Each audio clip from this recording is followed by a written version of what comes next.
Welcome to Huron's classes, and to watch our latest educational videos, subscribe our channel and hit the bell icon. Hello students, कैसे हैं आप लोग। तो आज हम पढ़ने वाले हैं टाइप्स ऑफ फोर्सेस के बारे में।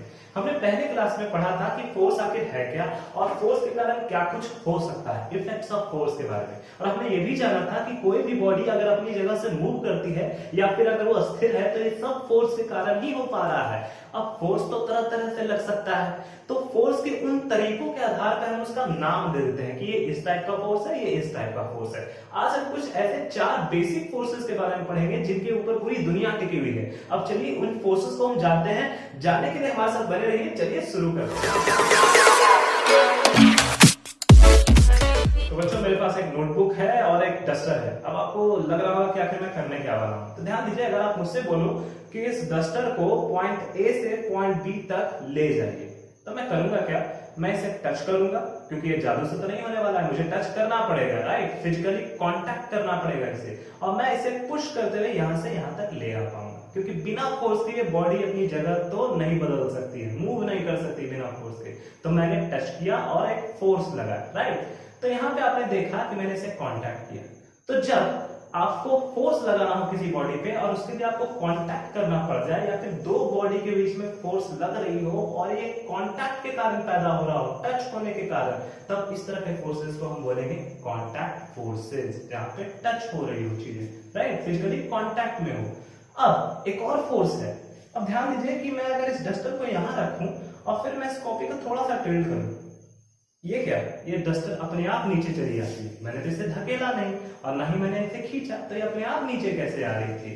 एक और एग्जांपल देखते हैं कि इस डस्टर को यहाँ पे मैं ऐसे रखता हूँ, तो छोड़ देता हूँ, अब फिर ये नीचे आ जाती है।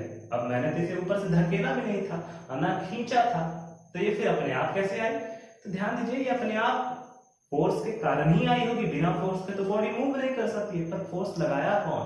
फोर्स लगा रही है ग्रेविटी, अर्थ लगा रही है इस पे फोर्स, और अर्थ के हाथ पैर नहीं है, पर फिर भी वो फोर्स लगा पा रही है। क्यों? ग्रेविटेशनल फोर्स कुछ इसी तरह से लगता है, बिना कांटेक्ट के।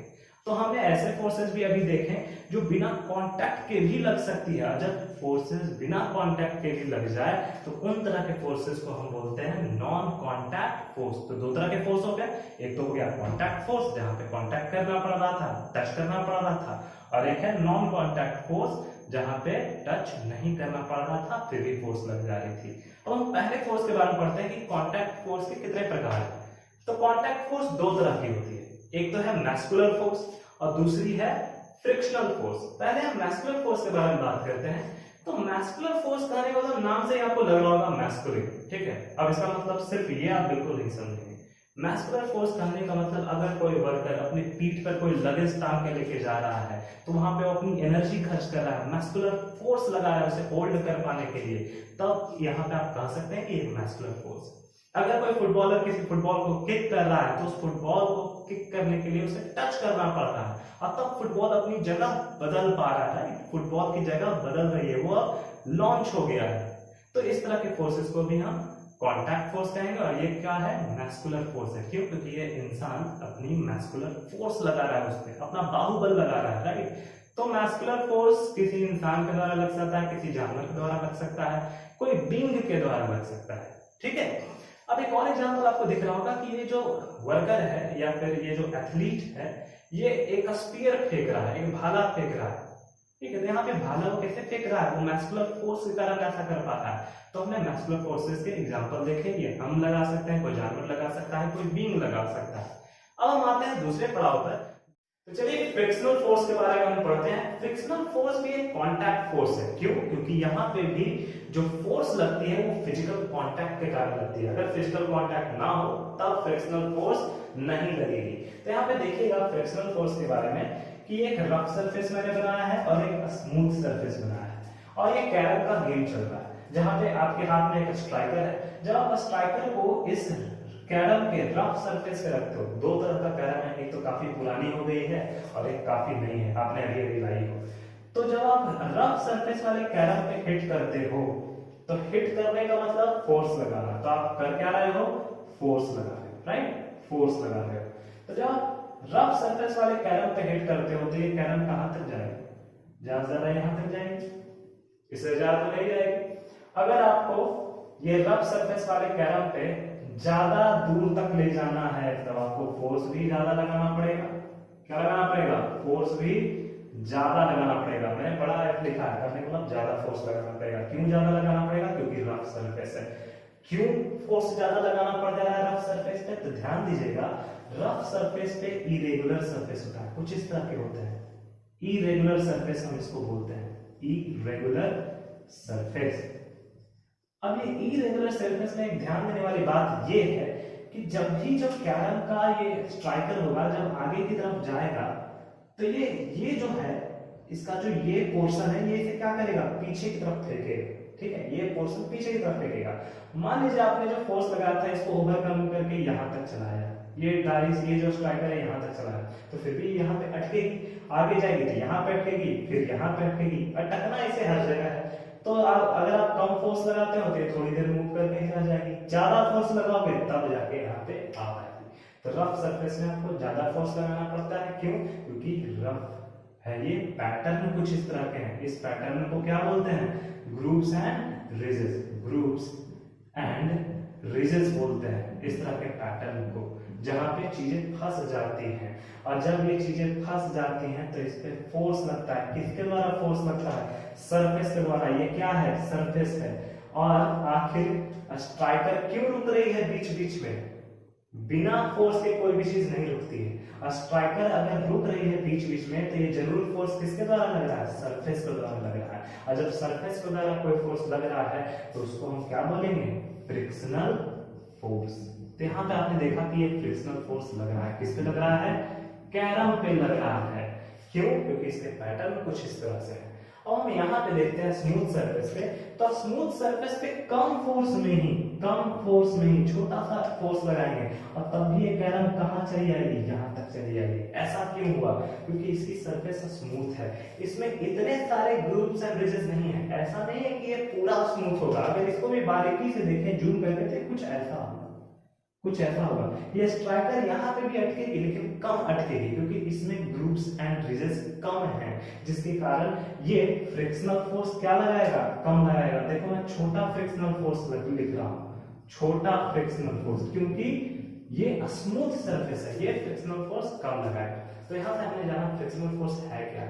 एक फ्रिक्शनल फोर्स एक ऐसी फोर्स है जो किसी भी ऑब्जेक्ट को मूव करने से रोकती है, मूवमेंट को अपोज करती है।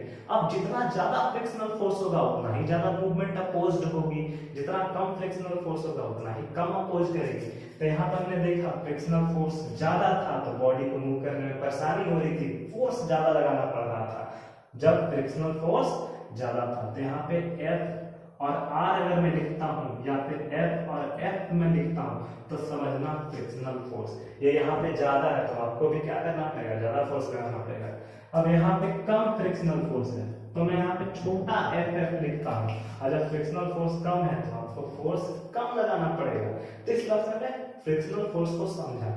अब ऐसा नहीं कि फ्रिक्शनल फोर्स इविल है, ये खराब है, ऐसा नहीं है। बिना फ्रिक्शनल फोर्स के साइकिल रोड पे नहीं चल पाएगी। आप सोचो आप साइकिल चला रहे हो और अगर रोड पे पानी आ जाए, बारिश हो जाए, तब साइकिल चलाना आपके लिए मुश्किल हो जाता है। क्यों? क्योंकि जो चक्का है आपका वो स्किड करने की चांसेस बन जाती है, वो फिसल जाएगी क्योंकि फ्रिक्शन कम हो चुका है। जब सड़क पर पानी आ जाएगी, जैसे कि ये सड़क है आपकी, और इस सड़क पे अगर पानी आ जाएगी तो सरफेस स्लिपरी हो जाएगा, और स्लिपरी हो जाएगा तो फ्रिक्शनल फोर्स और घट जाएगा, और घट जाएगा तो चक्के की स्लिप करने की संभावना बन जाएगी। तो यहाँ से हमने देखा फ्रिक्शनल फोर्स जरूरी है। अगर फ्रिक्शनल फोर्स ना हो तो गाड़ियां नहीं चल पाएगी, आपकी साइकिल नहीं चल पाएगी। तो हमने फ्रिक्शनल फोर्स को जाना है, ये कैसे हो पाती है? कांटेक्ट के कारण। अब हम आते हैं नॉन कांटेक्ट फोर्सेस के बारे में पढ़ते हैं कि नॉन कांटेक्ट फोर्सेस है क्या। तो मैंने बता दिया आपको क्या है, उसके और प्रकार पढ़ते हैं कि और क्या है, उसमें क्या पढ़ना है। तो पहले हम बात करेंगे ग्रेविटेशनल फोर्स के बारे में। यहाँ लीजिए ग्रेविटेशनल फोर्स क्या है। तो ग्रेविटेशनल फोर्स एक फोर्स ऑफ अट्रैक्शन है। जैसे कि अगर मार्कर पर छोड़ दिया जाए तो ये नीचे गिर जाता है, राइट, इसे ग्रेविटी खींच रही होती है। तो यहाँ से एक बात तो समझ में आए कि ग्रेविटी के कारण ही ग्रेविटेशनल फोर्स है। और ग्रेविटेशनल फोर्स है क्या?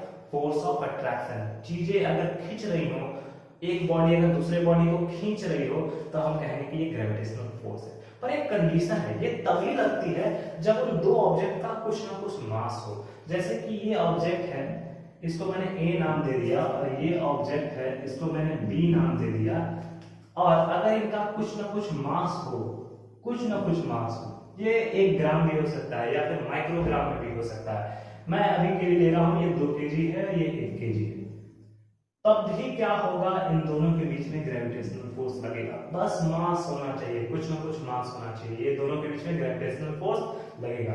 उसी तरह अगर पृथ्वी पे कोई चीज गिरती है, मान लीजिए एक एप्पल ही गिरा, जिसको न्यूटन ने पहचाना कि एक एप्पल गिर रही है, तो क्यों गिर रही है? ग्रेविटेशनल फोर्स के कारण। पृथ्वी का मास होता है इतना 6 × 10⁻24 केजी, और इस एप्पल का कुछ मास होगा 200 ग्राम या उससे कम भी हो सकता है। तो ये 200 ग्राम ये क्या है? ये इसका मास है। ये पृथ्वी का क्या है? ये इसका मास है। और दोनों का अगर कुछ ना कुछ मास है तो एक फोर्स ऑफ अट्रैक्शन होगा, एक खिंचाव पैदा होगा। अब ये एप्पल क्यों नहीं पृथ्वी को खींच लेता है, पृथ्वी ही एप्पल को क्यों खींच रही है? तो ऐसा इसलिए हो रहा है क्योंकि पृथ्वी ह्यूज बॉडी है, बहुत बड़ी बॉडी है। इसलिए अगर मैं यहाँ पे मैं रहूं तो मुझे भी पृथ्वी खींच लेती। मार्कर है तो मार्कर को भी पृथ्वी खींच लेगी। अगर डस्टर है तो डस्टर को भी खींचेगी, एरोप्लेन है तो एरोप्लेन को भी खींच लेगी। कोई भी चीज को पृथ्वी खींच सकती है। ये फोर्स ऑफ अट्रैक्शन है और इसी को हम क्या बोलते हैं? Gravitational force. अब यहाँ पे ये क्वेश्चन आता है कि सर अगर मास ही सब कुछ है, मास के कारण ही ग्रेविटेशनल फोर्स लगता है, तो ग्रेविटेशनल फोर्स तो इस मार्कर और मेरे बीच में भी लगना चाहिए, राइट? क्योंकि इसके पास भी कुछ ना कुछ मास होगा, ये भी 100 ग्राम के करीब होगा और मेरा भी मास 70 केजी है। तो मेरे और इसके बीच में क्यों नहीं खिंचाव पैदा हो रहा है? मैं आखिर क्यों नहीं इस मार्कर को खींच पा रहा हूं, या फिर ये मार्कर मुझे क्यों नहीं खींच पा रहा है? तो इसका आंसर ये होगा कि ग्रेविटेशनल फोर्स जरूर लग रहा है, इसमें डिनाई नहीं कर सकते, ग्रेविटेशनल फोर्स जरूर लग रहा है, लेकिन ये वीकर लग रहा है, काफी कमजोर लग रहा है, जिसके कारण हम एक दूसरे को खींच नहीं पा रहे हैं। पर पृथ्वी जैसी ह्यूज बॉडी हमें खींच लेती है। उसी तरह से आप एक और चीज देखो, पृथ्वी भी तो किसी के चारों तरफ घूम रही है, सन के चारों तरफ घूम रही है। सन तो काफी ह्यूज बॉडी है और इस कारण वो पृथ्वी को अपने ग्रेविटेशनल फोर्स से अपने चारों तरफ घुमा रहा है। अब पृथ्वी भी किसी को घुमा रही है, मून को घुमा रही है। मून छोटी चीज है पृथ्वी के सामने, तो पृथ्वी मून को चारों तरफ घुमा रहा है। तो जो ग्रेविटेशनल फोर्स होता है, इसमें बड़ी बॉडी जो होती है वो डोमिनेट करती है, ठीक है, वो दूसरे को अपने इशारे पे नचाती है। अब हम आते हैं मैग्नेटिक फोर्स के बारे में। तो मैग्नेटिक फोर्स भी जो है वो भी एक नॉन कॉन्टैक्ट फोर्स है। कैसे समझते हैं? मैग्नेट्स हैं क्या? तो मैग्नेट्स एक नेचुरली अकरिंग सब्सटेंस है और एक प्रकार का ये फोर्स जनरेट करते हैं। जैसे आपको एक क्लिप में दिख रहा होगा कि मैग्नेट जैसे ही आए, सभी गिल्स जो थे, जो आयरन ऑब्जेक्ट्स थे, वो मैग्नेट से चिपक गए। ऐसा क्यों? चलिए देखते हैं। तो ये मैग्नेट मैंने बनाया जिसके कुछ पोल्स होते हैं, ये साउथ पोल है, ये नॉर्थ पोल है। ध्यान दीजिएगा, एक मैग्नेट के 2 पोल होते हैं, एक साउथ पोल होता है, एक नॉर्थ पोल होता है। तो अगर यहाँ पे कोई भी आयरन ऑब्जेक्ट्स होंगे, कोई भी आयरन ऑब्जेक्ट्स होंगे, तो इनको क्या कर लेगा? ये अट्रैक्ट कर लेगा, ठीक है, ये क्या करेगा? अट्रैक्ट कर लेगा। तो यहाँ से क्या हो गया? ये भी एक फोर्स ऑफ अट्रैक्शन है, लेकिन अट्रैक्शन के साथ साथ रिपल्सन भी होता है। ये चीजें सिर्फ चिपकाती नहीं है। जैसे कि अगर मैं एक और मैग्नेट ले आऊं, एक और मैग्नेट ले आऊं और यहाँ पे नॉर्थ पोल रख दूं और यहाँ पे साउथ पोल रख दूं, तब क्या होगा? ये मैग्नेट इस मैग्नेट को रिपेल करेगा। रिपेल मतलब धक्का देगा, ये कभी एक दूसरे से मिल ही नहीं पाएंगे, ये धक्का देगा। अगर तुम इस मैग्नेट को करीब लाओगे तो ये धक्का खा जाएगा, आगे की तरफ चला जाएगा। तो इससे हमने समझा कि मैग्नेटिक फोर्स सिर्फ अट्रैक्शन नहीं है, बल्कि क्या है? रिपल्सन भी है, मतलब इसमें धक्का भी खा रहे होते हैं। पर ग्रेविटेशनल फोर्स में ऐसा कुछ नहीं होता है। ग्रेविटेशनल फोर्स में कभी आपने देखा है अर्थ किसी बॉडी को ऊपर फेंक रही हो? ऐसा नहीं होता है। कोई भी बॉडी ऊपर नहीं जाती, या फिर कह सकते हैं ग्रेविटेशनल फोर्स के कारण धक्का नहीं पैदा होता है, उससे बस खिंचाव पैदा होता है। पर मैग्नेटिक फोर्स के कारण अट्रैक्शन भी पैदा होता है और रिपल्सन भी पैदा होता है। अब देखिए अट्रैक्शन कब पैदा होगा? तो मान लीजिए मैंने एक मैग्नेट ले लिया, साउथ पोल और नॉर्थ पोल, और एक और मैग्नेट मैं ले आया और इसका साउथ पोल इधर था और नॉर्थ पोल इधर था। तो आपको यहाँ पे क्या देखने को मिलेगा? ये अट्रैक्ट करेंगे एक दूसरे को, क्योंकि अलग अलग पोल्स है। ये नॉर्थ पोल है, ये साउथ पोल है, तो ये अट्रैक्ट करेंगे। और यहाँ पे सेम पोल है तो ये रिपल्स करेंगे। यहाँ पे अट्रैक्ट होगा और वहां पे रिपल्स होगा। तो हमने देखा यहाँ पे थ्योरी ये बन गई कि अगर लाइक पोल्स में, मतलब एक तरह के पोल्स में, तो रिपल्स होगा, और अगर अनलाइक पोल्स में, मतलब कि अलग अलग तरह के पोल्स में, तब क्या होगा, अट्रैक्शन होगा। यहाँ से आपको समझ में आ चुका है सभी फोर्सेस के बारे में, वो किस तरह से एक्ट करती है। अगर हमारी वीडियो आपको पसंद आई हो तो आप इसे लाइक करें, सब्सक्राइब करें हमारा चैनल और इसे ज्यादा से ज्यादा शेयर करें। हम फिर ऐसे ही आगे भी वीडियोस लाते रहेंगे। अभी के लिए धन्यवाद।